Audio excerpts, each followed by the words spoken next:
Hello everyone, this is Deepak here guys. I'm faculty at Success Mantra and I'm gonna tell you something about the recent paper which happened like the IELTS एक exam हुआ है guys बहुत recently है ना, और मैं मानता हूँ कि IELTS has always been a very complicated exam. It has never been a piece of cake.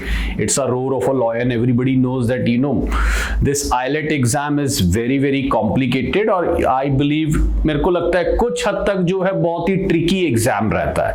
But मेरे को एक और चीज समझ आती है guys, what I have observed in IELTS, that if you score, if I talk about the 35 number of English, if I talk about 35 number of English and you score only 20 out of 35, so I strongly believe you can have your place in IELTS. Okay, and मैं जितना observe कर रहा था, मैं ये तो नहीं कहूंगा कि entire paper was easy in English, but I have like selected certain question which was like the pushover or can easily be grabbed in IELTS और बहुत आसानी से निकाले जा सकते थे if you have certain level of preparation.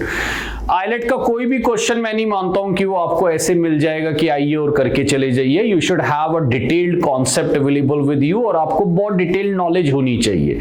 तो मैं कुछ क्वेश्चन ले रहा हूं गाइस, 15-20 क्वेश्चंस आएंगे जिसको मैं टेक्निकली आपको बताऊंगा how to solve this question and what were the things that we all have to keep in mind. If you are targeting IELTS, you have to have the encyclopedia of knowledge. You have to become encyclopedia of knowledge. Okay? तो मुझे लगता है English में बहुत super vocabulary होनी चाहिए, एक बहुत अच्छा सेंस होना चाहिए लैंग्वेज का, और मुझे लगता है ओवरऑल पिक्चर आपकी क्लियर होनी चाहिए. IELTS कोई रट्टाफिकेशन एग्जाम नहीं है. यू कैनॉट क्रैम और लाइक गो थ्रू IELTS और clear IELTS on the basis of cramming. एक प्योर अंडरस्टैंडिंग, बहुत डीप लेवल ऑफ अंडरस्टैंडिंग चाहिए IELTS के लिए if you are preparing for this exam. चलिए गाइस, एक क्वेश्चन लेता हूं जो आपको मुझे लगता है one of the easiest question है IELTS का.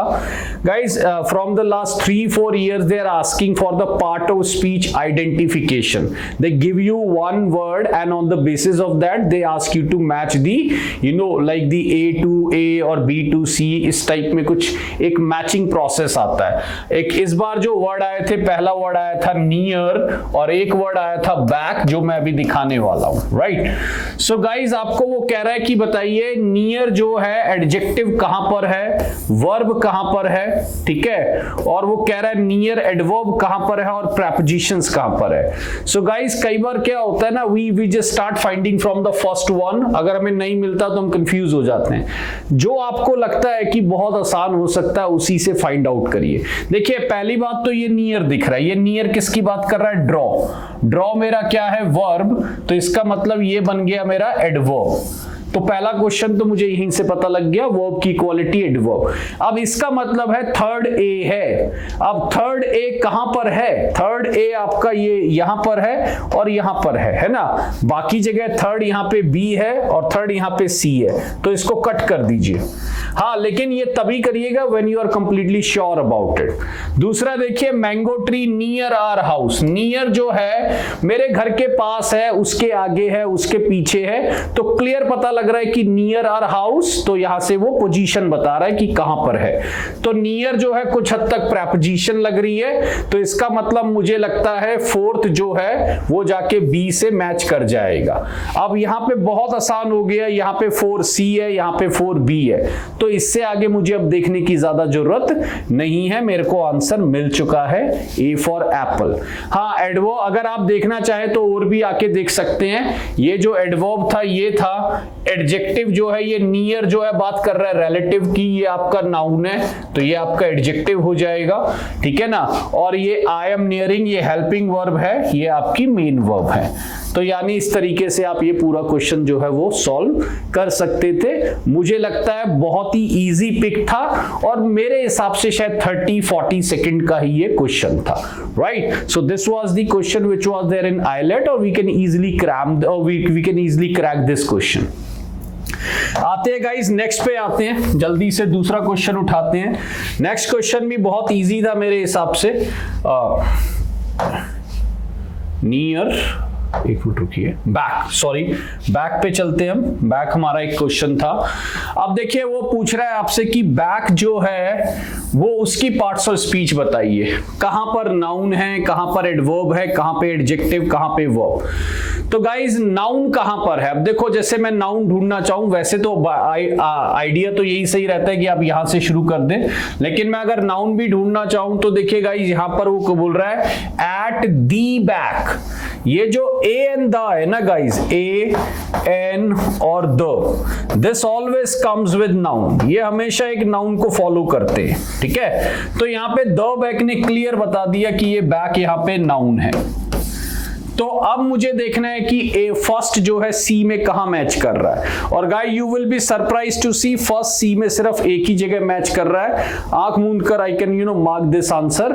हाँ, बाकी अगर आपको एक क्रॉस चेक करना है, सेकंड को डी से मैच करा लीजिए। देखियो ये जो बैक है दिस इज टॉकिंग अबाउट कम। ये जो आपका बैक है ये आपकी किसकी बात कर रहा है? बैक बात कर रहा है कम की। तो इसका मतलब ये क्या है? Come is a verb here, ठीक है। कम जो है ये एक वर्ब है, तो बैक क्या हो गया? एडवर्ब हो जाएगा, ये ध्यान रखना। इसका मतलब कंफर्म हो गया, सेकंड जो है वो डी है। एडजेक्टिव देख लीजिए, एडजेक्टिव में वो बोल रहा है, अगर मैं बोलूं देखिए एडजेक्टिव में क्या बोल रहा है? Back portion. तो यहां पे ये जो एडजेक्टिव है ये बैक जो है पोर्शन की बात कर रहा है, ये नाउन है तो ये एडजेक्टिव है। तो यानी आपका थर्ड जो है वो ए से जाके मिलेगा, थर्ड ए में मिल रहा है। एंड द फोर्थ वन ये बी जो है ये वो बोल रहा है number of party back. Back का मतलब यहां पे क्या है? सपोर्ट करना, ठीक है।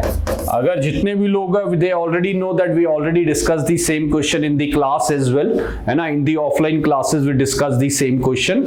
तो बड़े पुश ओवर थे, बड़ा सिंच था। सिंच मतलब क्या होता है गाइस? इजी। अगर मैं आपको बोलूं सिंच या पुश ओवर तो मुझे लगता है बहुत ही इजी थे ये दोनों क्वेश्चन, ठीक है ना, और कैन इजीली बी ग्रैब। तो बहुत आसानी से मुझे लगता है ये किए जा सकते थे, right. So will be moving to the next question now guys.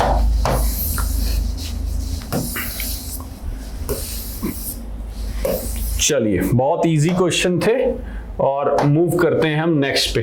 Guys ये कुछ क्वेश्चन आए थे जो मुझे लगता है this was also one of the easiest question, ठीक है। I will be discussing those 15 question which you can easily grab. Guys please try to understand the people who are preparing for IELTS और targeting IELTS. You can not go for 35 numbers in English. If you crack only 20 to 25 number, that too with the accuracy, you have better chances of getting qualified in the exam. So आपका target ही 20 से 25 होना चाहिए। If you find the passage is quite difficult and you are not able to grab it, you have to leave it, guys. Okay, and you are not supposed to like appear for all the questions and you have to clear all the questions. I don't believe so. You have to select those 20 question which can easily be grabbed, where you can walk upon. Okay, चलिए आइए देखिए, वो यहां पर ये बताना चाह रहे हैं कि आप किस वर्ड को फिक्स कर देंगे। यानी यहां पर आपको फिक्स करना है गाइस एक वर्ड, ठीक है ना, और आपको ऊपर से दो वर्ड्स को मैच कराना है जो दोनों जगह फिक्स हो जाएंगे।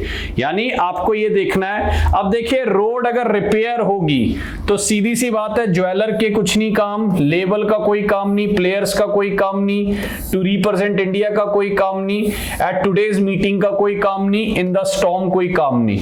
बुलवर्ड जो होता है वो आपकी पेड़ों के पास जो पूरा एरिया होता है वो होता है। तो कुछ हद तक जो है ये एफ में मैच कर रहा है, तो हमारा आंसर जो है वो एफ वाला होगा।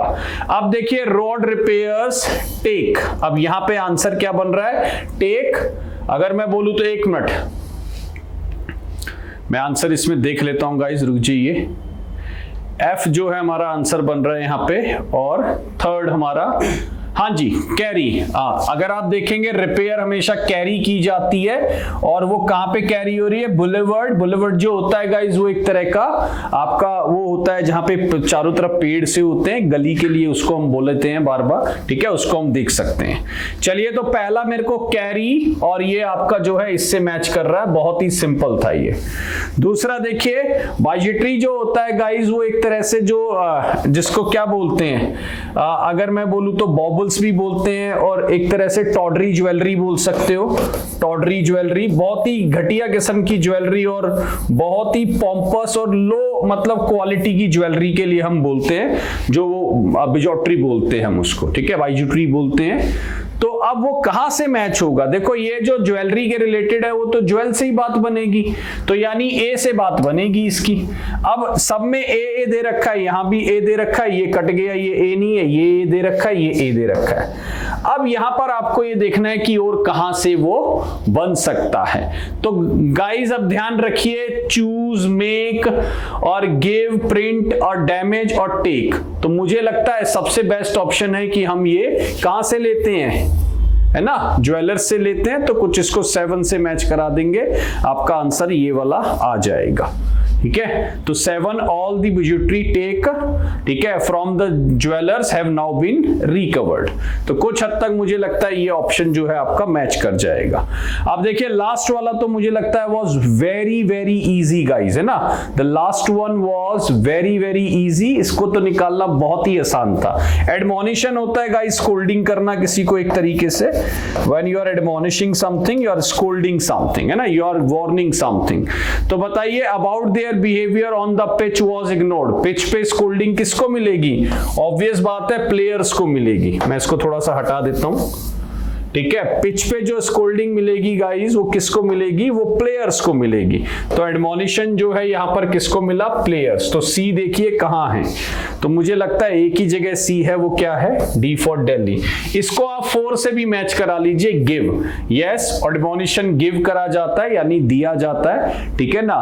तो admonition given to the players about their behaviour on the pitch was ignored. तो ये वाला ऑप्शन आपका मैच कर रहा है। तो कुछ हद तक मैं इसको यहां पर ले आऊंगा। तो गाइस मुझे लगता है आईलेट इस हिसाब के अगर क्वेश्चन दे रहा है तो ये क्वेश्चन तो हम ग्रैब कर सकते हैं।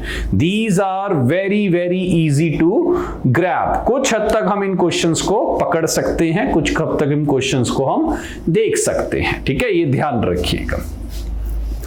चलिए आगे बढ़ते हैं गाइस, कुछ और क्वेश्चन ले लेते हैं हम, सिंपल क्वेश्चंस हैं।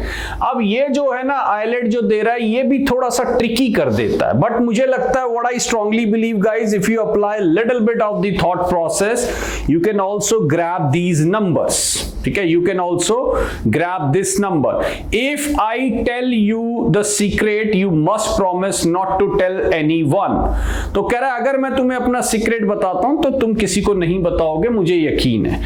अब देखिए गाइस यहां पे एक छोटी सी बात समझिए। ब्रिंग इन का मतलब तो होता है इंट्रोड्यूस करना, है ना, किसी भी चीज को। जैसे बिग बॉस में गेस्ट वर ब्रॉट इन, तो इंट्रोड्यूस करना या फिर किसी चीज को प्रोड्यूस करना।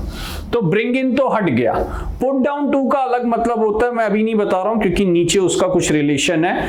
और जैसे प्लेन शॉट डाउन कर देना, है ना, या फिर किसी पर्सन को शॉट डाउन कर देना यानी गोली से मार देना। तो ये दो ऑप्शन तो वैसे ही कट गए, है ना। अब दोनों में था। अब देखिए let in on. Let in on का मतलब क्या है? होने दीजिए, जाने दीजिए, बताने दीजिए। तो लेट इन ऑन जो है एक तरीके से इसमें हमारा आंसर था। और लेट इन ऑन का मतलब क्या है गाइस, है ना, लेट इन ऑन का मतलब है एक तरीके से अगर मैं बोलूं तो हम यहां पे ले सकते हैं स्पिल द बीन्स। अगर किसी को पता हो स्पिल द बीन्स यानी राज खोल देना, या फिर आप बोल सकते हो let the cat out of the bag. Let the cat out of the bag, इसका मतलब भी होता है किसी को अपने राज बता देना, अपनी बातें बता देना। ठीक है ना, ये ध्यान रखना। तो मेरे को लगता है बहुत सिंपल था गाइस, ये भी इसको हम यहां पे लगा सकते थे और हम इसको पकड़ सकते थे। नेक्स्ट देखिए जरा, नेक्स्ट को पकड़ते हैं। Let's try to find the answer for the next one guys and will see to it where suffer का हमें मीनिंग बताना है, लाइक सफर। तो guys they are going to suffer a lot of criticism for increasing bus fares by so much. अब देखिए put down to तो होता है जब किसी चीज का कोई कारण होता है ना। I put down to this, like किसी भी चीज को अगर आप रिलेट करें कि that this thing has happened because of this, तब हम बोलते हैं put down to. If we say this thing has happened because of this reason we say put down to, right. तो पुट डाउन टू तो यहां पर नहीं है। Gather up information, gather up your books, collect करना। कम in for, अब कम in for का मतलब होता है गाइस व्हेन यू आर, मैं क्या बोल रहा हूं, government is come in for a lot of criticism because of the new farm bill. तो यानी गवर्नमेंट को बहुत ज्यादा क्रिटिसिज्म जो है वो क्या करना पड़ रहा है, झेलना पड़ रहा है, सफर करना पड़ रहा है, तो उस टाइप में जो है आप इसको बोल सकते हो। और पुट अप विद जो होता है गाइस, जैसे मैंने बोला I can not put up with this sort of behaviour in the class. Put up with जो होता है वो होता है सहना। हाँ, अब कई लोग मानते हैं यार कम इन फॉर का मतलब आप सफर लगा रहे हो। सफर का मतलब होता है एक तरीके से when you are feeling the pangs, when you are feeling the the agony of something, आपको वो बड़ा पेन कर रहा है। और पुट अप विद का मतलब होता है मैं टॉलरेट नहीं कर पाऊंगा, I can not tolerate your behaviour. वहां पे आप सफर नहीं करेंगे उसको, आप कह रहे हैं मैं इसको बर्दाश्त नहीं करूंगा, तो थोड़ा सा डिफरेंस है उसके अंदर, ये ध्यान रखिएगा। सो पुट अप विद मतलब होता है I can not put up with this sort of behaviour in the class, यानी मैं इस तरह के बिहेवियर को बर्दाश्त नहीं कर सकता। और कम इन फॉर मतलब government is coming for lot of criticism because of the certain economic policy, है ना। जैसे new director has come in for like for lot of criticism because of the new implementation of the policies. तो कम in for होता है जब किसी को बहुत ज्यादा क्रिटिसिज्म झेलना पड़े, बहुत ज्यादा इन चीजों का सामना करना पड़े, राइट। तो यहां पे जो आंसर बनना था कम इन फॉर। अच्छा, it is best to attribute his bad mood to the tiredness and just forget it. अच्छा, फ्लिक थ्रू तो होता है go through, flick through the books, go through, यानी आप जब चीजों को गो थ्रू करते हो तो यू आर फ्लिकिंग थ्रू। और जैसे मैं बोल रहा हूं आज आईपीएल में Chennai super king will take on Mumbai, take on मतलब चैलेंज करना कुछ टाइप में। सी थ्रू का मतलब होता है गाइस, मैंने बोला आई can see through what is going on in your mind, I can see through what is going on in your mind. See through मतलब I can, इसको बोलते हैं डिटेक्ट द ट्रू नेचर, मतलब एक्चुअल में पता लगा लेना कि क्या चल रहा है। So I can see through what is going on in your mind. तो सी थ्रू का मतलब होता है to detect the true nature.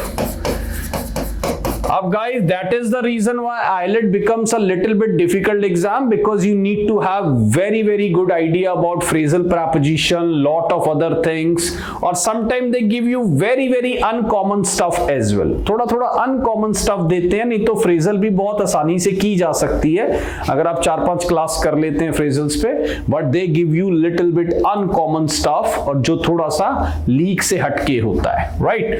तो यहाँ पे to detect the true nature आप बोल सकते हैं, to detect the true nature. I can see through what is going on in the mind of the student. I can see through मतलब I can detect the true nature. तो यहां पर जो है गाइस उसमें से भी नहीं था। पुट डाउन टू का मतलब होता है आपको ये पता लगा लेना कि ये इस कारण हो रहा है। In put down to you are getting the idea why is it happening. तो एट्रीब्यूट करना, जैसे I attribute my success to this person, यानी डिनोट करना इस कारण से होना, तो उस टाइप में जो है आप इसको पुट डाउन टू में लगा सकते हैं। थोड़ा सा मुश्किल था गाइस, ये 3 फ्रेजल्स आई थी which was a little bit difficult one I believe, थोड़ा सा मुश्किल थे, बट आगे बढ़ते इसमें से भी 2 स्कोरिंग की जा सकती थी। चलिए अब देखिए गाइस, अब थोड़ा सा यहाँ पे फंसने वाले काम हैं। अब मैंने बहुत ज्यादा वोकैबुलरी में मानता हूं हमें होनी चाहिए। We should have very sound knowledge of vocabulary part, और if you are not only for the CLAT, if you are appearing for any of the exam UG और like the graduation base, I strongly believe you all should have very sound knowledge of vocabulary part. Vocabulary gives you an overall picture, and the sense of the language is gonna create lot of thing in your life. तो मुझे लगता है कि एक sense चलता है, एक vocabulary चलता है, उसके basis पे we can do lot of things. चलिए, owing to the combination of its proximity, proximity मतलब nearness, मतलब किसी चीज के जो vicinity भी बोलते हैं इसको, है ना, इसको हम vicinity भी बोलते हैं। And dash atmosphere, Mars is the only planet in our solar system whose surface detail can be discovered from the Earth. तो यहाँ पे वो आइडिया दे रहे हैं। अब यहाँ पे थोड़ा सा हमें सारे पहले तो वर्ड्स देखने हैं गाइस। ये वर्ड्स क्या है? विस्कस जो होता है वो थोड़ा सा स्टिकी होता है गाइस, कोई चीज बहुत स्टिकी होता है, चिपचिपी होती है ना। ऑसिफाइड होता है when you turn something into bones, यानी to make it more hard, to make something hard, और turn into a bones, to make it hard or turning into bones। इसको ऐसे में बोल देना, बोन में कन्वर्ट होना, ठीक है ना, तो बोन में कन्वर्ट होना, that is basically called as ossified. अच्छा, रेयरफाइड पीपल जो होते हैं वो थोड़े से मतलब अलग भी होते हैं, लेकिन रेयरफाइड थोड़ा सा we can use for the less oxygen. If there is less oxygen in air, that is called rarefied. और कॉपियस मतलब होता है व्हेन बोलते हैं ना the copious amount of knowledge होना चाहिए। कॉपियस मतलब होता है प्लेथोरा, ठीक है ना। अगर मैं बात करूं कॉपियस का मतलब होता है गैलोर, एबेंडेंट, ऐसे वर्ड हम यूज कर सकते हैं, गैलोर, एबेंडेंट, तो ये सारे वर्ड हम यूज कर सकते हैं गाइस, राइट। सो इसमें से हमें पिक करना था कि हमारा कौन सा आंसर है। तो एटमॉस्फेयर में जो है वहां पर मुझे नहीं लगता कोई चिपचिपापन की बात कर रहा है, कोई बहुत ज्यादा की कुछ बात कर रहा है, वहां पे थोड़ा सा ऑक्सीजन जो है वो कम रहता है, उसकी बात हो रही है। तो यहां पे आंसर जो बनना था that was suppose to be the rarefied, right. चलिए नेक्स्ट लेते हैं गाइस। अब ये कहना बहुत आसान है guys, I you can understand this looks very easy, but I strongly believe that you know like having sound knowledge only can help you out in this. चलिए, वो कह रहा है यूजिंग दी हार्डशिप्स। हार्डशिप्स मतलब होता है परेशानियां और problems, okay, of the Ganguly family as model, है ना। Jhumpa Lahiri the namesake effectively demonstrated how one's clan struggle epitomise. अब क्लैन होता है गाइस जो उसका फैमिली होती है, एपिटमाइज होता है perfect example of something. Like when you epitomise something it is called the perfect example of something, ठीक है ना। So you are epitomising something, that is something which is a perfect example. तो epitomise दी, अब देखो ये word तो मेरे ख्याल फर्स्ट क्लास से लेके 10th क्लास तक मैं 1000 बार कराता हूं। Reticent means when you are reserved in your nature, there are lot of people, a lawyer can not afford to be reticent. Reticent means when you are little bit, you know, I can say, अगर मैं बोलूं इसको reticent है तो इसका मतलब वो थोड़ा सा कम बोलता है, रिजर्व्ड है, टेसिटर्न है। अच्छा, क्वाइसेंट भी वही होता है, क्वाइसेंस है, क्वाइट से बना हुआ है। क्वाइसेंस भी मतलब ट्रांक्विल टाइप का, the one who does not you know, very very शांत, सेरेन, जिसको हम बोल सकते हैं सेरेन होता है, ठीक है ना। सेरेनिटी मेंटेन करना, ट्रांक्विलिटी, जिसको बोलते हैं प्लासिड बोलते हैं। वेरी सिमिलिट्यूड होता है guys almost having the same appearance और creating an environment which is carrying the same appearance, है ना। जैसे अगर मैं बोलूं तो in movies sometime they create the very similitude of you know particular environment, है ना। जैसे कि अगर रेगिस्तान बना दिया तो एक स्टूडियो के अंदर ही they created a very similitude, मतलब carrying the almost same appearance. और guys, I strongly believe, I keep on saying to my students that if you really want to crack these exams, you will have to go through with the tribulation time. ऐसा नहीं है you are covering the entire IPL, you are covering Big Boss, you are covering almost everything, and you are on the other expecting that my exam will be cleared. So guys, you have to give your heart and soul to this. You'll have to go through with the tribulation time. Tribulations होती हैं guys, अगर मैं बोलूं तो agony, पीड़ा, travail भी बोलते हैं, है ना। Anyone who actually got something in their life must have gone through with some tribulation time in their life. कहीं ना कहीं उन्होंने अपना heart and soul दिया है किसी ना किसी चीज को। They have gone through with tribulation time. They have seen the years of travail. Travail मतलब भी होता है guys, जिसको मैं बोलूं तो pangs भी बोल सकते हो, ठीक है ना। पैंक्स बोल लो, ट्रिवेल बोल लो, ट्रिबुलेशंस बोल लो। सो इट मींस बहुत ज्यादा पीड़ा वाला टाइम और the very very tough time, okay, where you see a lot of agony. I am using the Hindi language as well so that everybody can get the better idea about it, okay. You are not supposed to be very good communicator to clear these exams, but a very good sound knowledge of English language is mandatory, it is indispensable, it is inevitable और ineluctable, right. तो यहाँ पे जो answer बनेगा guys, वो हमारा answer क्या बनेगा, यहां पे हमारा आंसर बनेगा ट्रिबुलेशन, क्योंकि यहां पे हार्डशिप्स की बात कर रहा है। यहां पे हमने कौन सा आंसर बनाया था, rarefied. So this is basically all the you know exam things which is related to your IELTS exam. लेते हैं next guys. The pyramid of Giza is more than just dash edifice. Edifice होता है कोई एक बहुत structure type में, उसको हम edifice बोलते हैं, right. His imposing structure, imposing guys होती है बड़ी ही threatening personality, बोलते हैं ना बड़ा imposing personality है। जैसे मैंने बोला कि अगर आप बाउंसर्स को देखेंगे, बाउंसर्स बड़ी imposing personality रखते हैं, यानी they look very threatening kind of guy।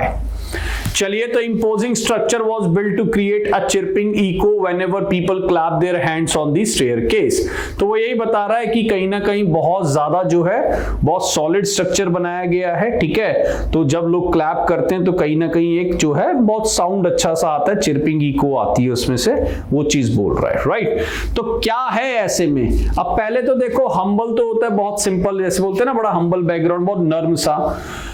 प्रोसेक lifestyle क्या होता है, मैं ऐसे याद करता हूं, during the coronavirus people had prosaic lifestyle. Prosaic मतलब बहुत ही ज्यादा बोरिंग, है ना, बहुत ही हमड्रम टाइप का, इसको आप बोल सकते हो बहुत ही हमड्रम टाइप का, है ना। प्रोसेक लाइफस्टाइल आप बोल सकते हो हैकनेड, मतलब बहुत ही घिसा पिटा टाइप में, उस टाइप में आप बोल सकते हो। So people are having a prosaic lifestyle। prosaic मतलब थोड़ा सा बोरिंग लाइफस्टाइल।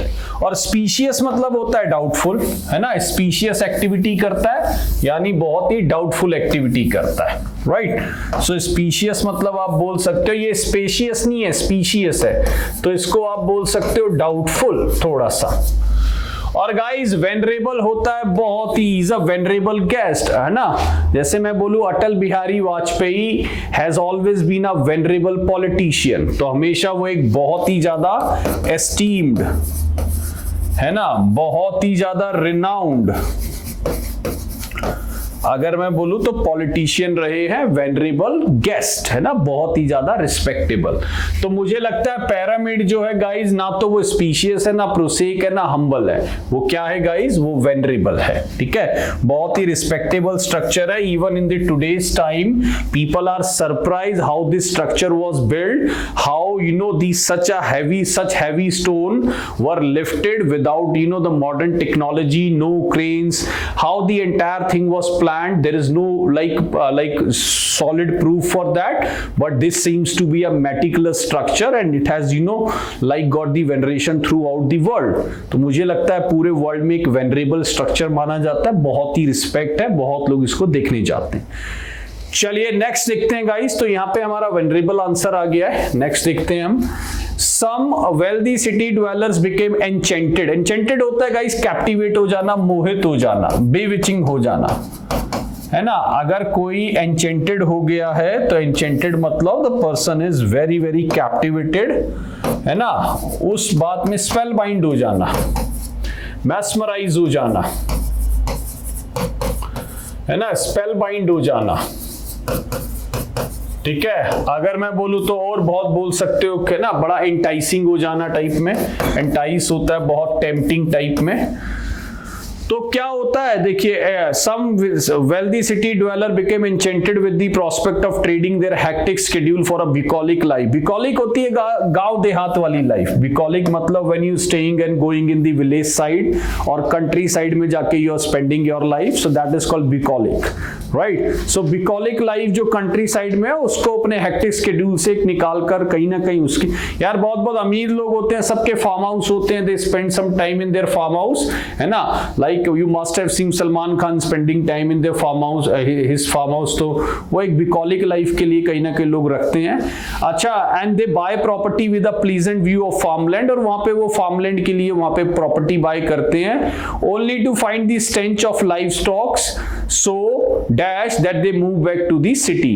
but होता क्या है, they livestock की stench मिलती है। stench मतलब क्या होता है, smell और बदबू। मतलब जब वो वहां जाते हैं तो लाइव स्टॉक क्या होता है गाइस, कैटल, पशु, है ना। लाइव स्टॉक क्या होते हैं, कैटल या पशु। सो गाइस अगर आप इस पेपर को समझे थोड़ा सा तो आप समझिए कितना हाई लेवल वोकैबुलरी पूछ रहा है। सो 1 year of preparation sometime is a rigorous preparation is required in this case, means you should have very very sound vocabulary and very very sound understanding of the overall language, only then you can appear for these kind of exams, especially for the IELTS। CLAT may be an easy thing, CLAT में उतना इस बार कुछ नहीं आया, but if you are targeting IELTS eyelet, that is not at all a piece of cake. It's a roar of a lion. It's not a mew of a cat. Okay, ये ध्यान रखिएगा. चलिए, बुकोलिक तो लाइव स्टॉक की क्या आती है, उसकी स्मेल. बोवाइन तो खुद अपने आप में क्या होता है, कैटल होता है गाइस. बोवाइन जो वर्ड है वो कैटल के लिए यूज होता है ना. जैसे कैनाइन जो है वो डॉग के लिए यूज होता है, ठीक है. फिलाइन जो है कैट के लिए यूज होता है. इक्वाइन जो है हॉर्स के लिए यूज होता है, ठीक है. वल्पाइन फॉक्स के लिए होता है. ऐसे बहुत वर्ड है गाइस, है ना. There are lot of words like this. तो यहां पे बोवाइन आएगा नहीं. एटाविस्टिक तो होता है गाइस जब आप पुरानी बातों को थोड़ा सा याद करते हो. एटाविस्टिक फीलिंग्स यानी जो आपको इंसेस्टर से कोई फीलिंग है या कोई मतलब पुरानी फीलिंग्स के लिए, प्रिमिटिव फीलिंग्स के लिए एटाविस्टिक. हाँ, नोस्टैल्जिया से थोड़ा अलग होता है, ध्यान रखिए. ऑल्फैक्टरी टिश्यूज बार बार क्लास में मैं बताता ही रहता था. सेंस ऑफ स्मेल, कई लोगों के ऑल्फैक्टरी टिश्यूज बहुत सॉलिड होते हैं. They know what is cooking, है ना. उन्हें पता होता है पड़ोसी के यहाँ क्या बन रहा है. So they have very sound olfactory tissues, यानी सेंस ऑफ स्मेल. अब नॉइजम होता है बहुत ज्यादा बदबूदार टाइप में, बहुत ही ज्यादा स्टेंची, है ना, जो एक तरीके से स्मेल करता हुआ. तो नॉइजम स्मेल जो होती है गाइस बहुत ही एफ्लूवियम बोलते हैं, एफ्लूवियम बोलते हैं, नॉइजम स्मेल बोलते हैं. तो बदबू आना, थोड़ा सा मैल ऑर्डर, उस टाइप में बोल सकते हैं.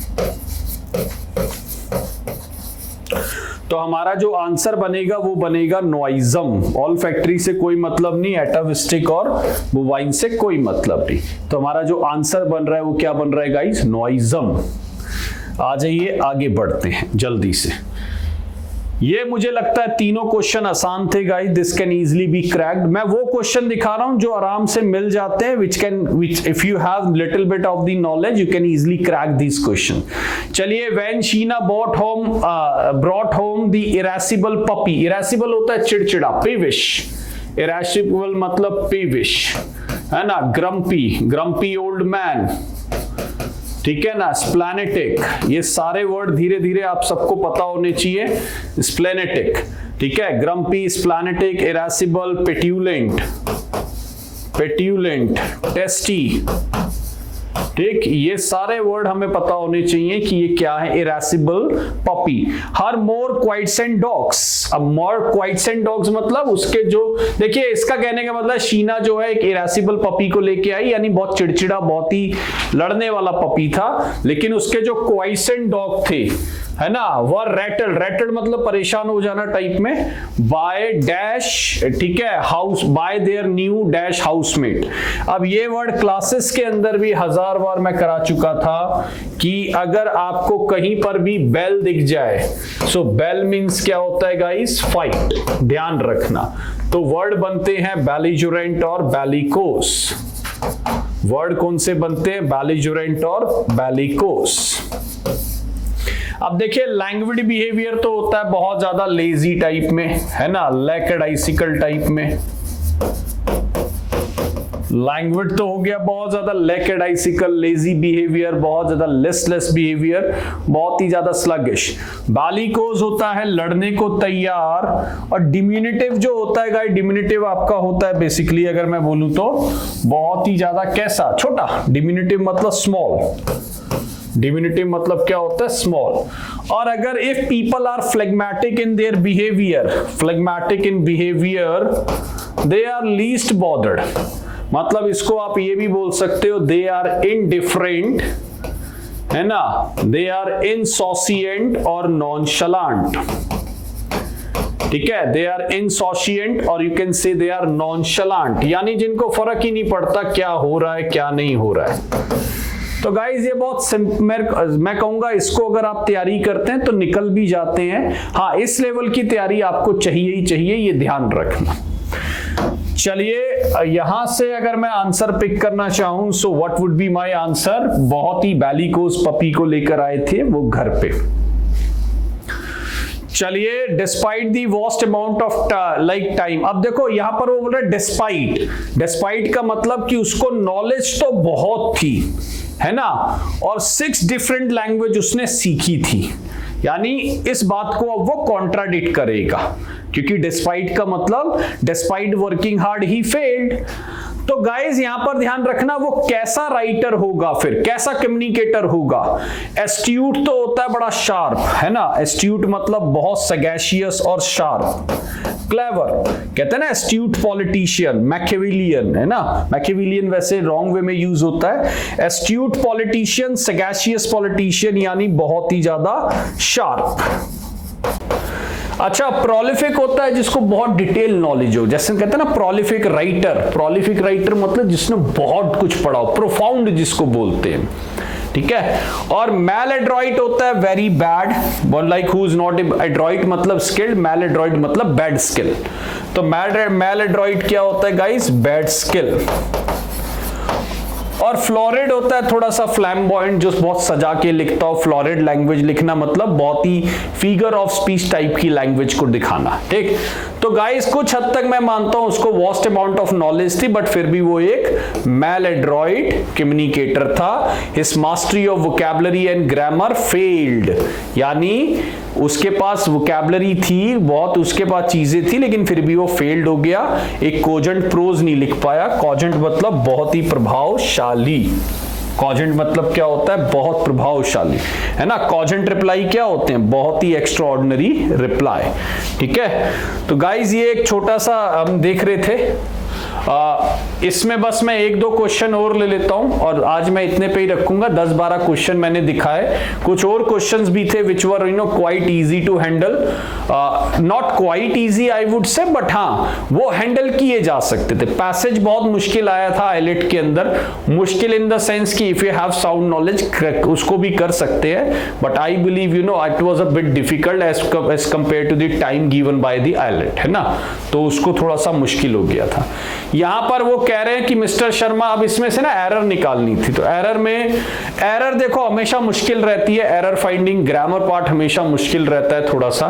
वो कह रहा है mister Sharma has conveyed the heartfelt thanks to the principal of the school and his management. यहां पे इट्स ना आके हिज मैनेजमेंट आएगा क्योंकि प्रिंसिपल की मैनेजमेंट की वो बात कर रहा है, ठीक है, फॉर देयर सपोर्ट। तो कुछ हद तक यहां पे एरर मिल गई। अब यहां पे दूसरे में देखिएगा, दूसरे में क्या था, दूसरे में आपको ये एडवाइस्ड की स्पेलिंग मुझे लगता है गलत थी। यहां पे ये वाली स्पेलिंग आनी थी SED, एडवाइस्ड, ठीक। तो ये वाला भी गलत हो गया था कुछ हद तक। अब तीसरे में देखिए गाइस, कोल्ट जो होता है वो बेबी हॉर्स होता है लेकिन मेल। कोल्ट जो होता है वो बेबी हॉर्स होता है लेकिन मेल। तो गाइस कोल्ट जो बनेगा आगे जाके वो हॉर्स बनेगा, है ना। और कोल्ट का जो फीमेल है वो है आपका फिली। कोल्ट का जो फीमेल है वो आपका क्या है, फिली। तो यानी वो आगे जाके मेयर बनेगी, ठीक। तो यहां पे कोल्ट को अगर यहां हॉर्स लिखता तो काम ठीक रहता, ये भी गलत हो गया। तो थर्ड नंबर भी गलत, ये भी गलत और ये भी गलत, ठीक। तो मेरे ख्याल से अब जो इसमें आंसर बचा था वो क्या बना था, एग्जीक्यूटिव का जो फीमेल होता है वो होता है एग्जीक्यूट्रिक्स, ठीक है। तो ये आंसर सही था, ये वाला आंसर हमारा सही है। आज का लास्ट क्वेश्चन मैं ले रहा हूं गाइस, मैंने कुछ बेसिक क्वेश्चन, ज्यादा लेंथी सेशन नहीं करेंगे। I will keep on discussing the previous years of AILET और क्लैट और like the other exams as well. You will now see me like discussing all the previous years on regular basis, और will keep on sharing lot of information with all of you regarding your exams and everything। तो बहुत जल्दी आप और videos भी हमारी तरफ से देखेंगे। आ जाते हैं जल्दी से नेक्स्ट, एक लास्ट क्वेश्चन ले लेते हैं।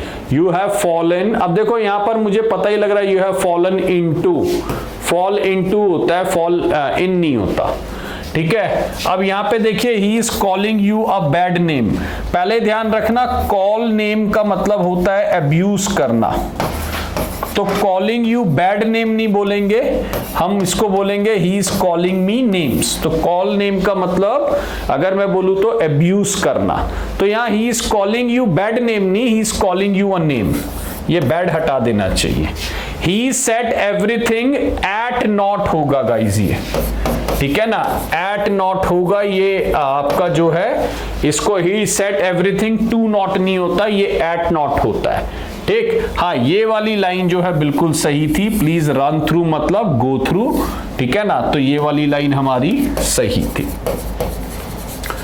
So guys, I have given you a glimpse of IELTS, which I always keep on saying in my class that is a difficult exam to crack.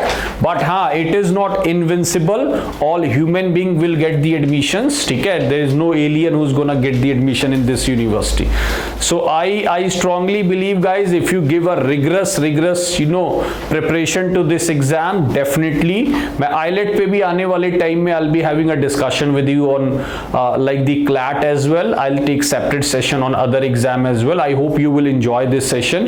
कहीं ना कहीं कुछ आपको knowledge मिला होगा. I've shared ample vocabulary with all of you. So this is a small session. My name is Deepak. I'm faculty at Success Mantra, guys. I'm taking care of English language. Thank you so much for being part of this session. Bye bye, guys. Thank you.